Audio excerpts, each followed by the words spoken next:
O'rtoqlar, biz Ekvadorda emasmiz.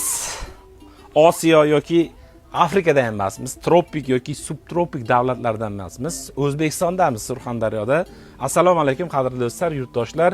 2025-yil 27-dekabr Surxondaryoning Sho'rchi tumaniga tashrif buyurdik. Sitrus mevalarni yetishtiradigan Sherzod ukamiz bilan gaplashamiz. Sherzod Xolmat mana shu issiqxonalarda bir qator banan va papaya, arab anorlari yetishtiradi. Sherzod ukamiz bilan sizlarga qiziqarli ma'lumotlar beramiz. Assalomu alaykum. Sherzod, xormang. Salomat bo'ling. Ishlar bilan charchamang. Rahmat, Xudoga shukr. Obunachilarimizga aytib o'tdim. Tropik yoki subtropik davlatda emasmiz. Surxondaryodamiz. Surxondaryoni ham sho'rchisidamiz deb aytib o'tdim. Aynan manzilda tushuntirib o'tsangiz ko'pchilikka qiziq bo'ladi. Birinchi, Surxondaryo viloyati Sho'rchi tumani Ko'klam mahallasida turibsiz hozir siz. Ko'klam mahallasida mana shunday bir sitrus mevalar yetishtirilyapti. Baraka toping. Buni ko'pchilik haligi biz Toshkentda Ulug'bek akamizni ko'rganmiz. Karolevskiy degan sortni. Sizda ham aynan mana shu sortmi yo boshqa sortlarmi? Endi Ulug'bek aka aslida ustozim bo'ladi. Toshkentdan olib kelib, mana Ulug'bek akadan olib kelib ko'paytirib, biz ham xudo xolasa mana chiroyli hosillar, juda sifatli, zo'r, tabiiy daraxtida pishyapti bu. O'zimizning quyoshli yurtimizda tabiiy daraxtda mana pishib ko'rib turibsiz, pishib yetilyapti. Baraka toping. Ko'pchilik obunachilarimiz agar eslasa, men Toshkentda Ulug'bek akamiz issiqxonasidan ma'lumot berganimda, janubiy hududlarimizga, ayniqsa Surxondaryoga juda ham to'g'ri kelar ekan, chunki bizning iqlimimiz issiq bo'lgani uchun ta'kidlab aytgandim. Mana Sherzodbek ukamiz bularni qilib yetishtirib, hozir hatto ko'chatda savdosini ham boshlagansiz. Xuddi shunday. U haqida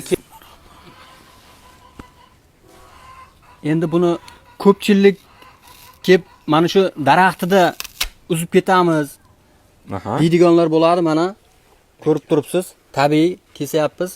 Tabiiy toza mahsulot, ekologik. Ximikati yo'q, qadrli muxlislar. Ximikati yo'q. Bitta yeb ko'raylik. Tabiiy dedingiz, endi shuncha gap bo'ldi. Qani, tabiiy deyildi-ku endi. Buni o'zi ximikat sepilmaydi. Bu bananlarda organika desak ham organikaga to'g'ri kelib qoladi. Chunki siz hech qanaqa kimyoviy vositalar ishlatmaysiz-da. Ta'mini endi sizlarga aytishimiz kerak-da buni. Bismillahirrohmanirrohim. Ikkita yeb ko'rmasam bittada bilinmayapti. Zo'r, alhamdulillah. Mashalloh, Surxondaryoda shunaqa bananlar, shirin bananlar yetishtirilyapti. Gap yo'q dehqon ukamizga. Lekin bozordan sotib olgan bananingiz bunaqa shirin emas. Men sizga ta'mini videoda yetkazib bera olmayman, lekin ancha shirin, xudo xolasa. Respublikamiz ham ko'paysa, shunaqa bananzorlar. Yana bitta kesib ko'rsasangiz, xaridorlarimiz hozir narx nech puldan, o'shalardan bir aytib ketsak. O'zimizda milliy banan deydi-ku. Milliy banan. Milliy bananda bu. To'g'ri. Narxini ham aytib ketaylik. Birdan hozir nech puldan uydan olib ketishadi?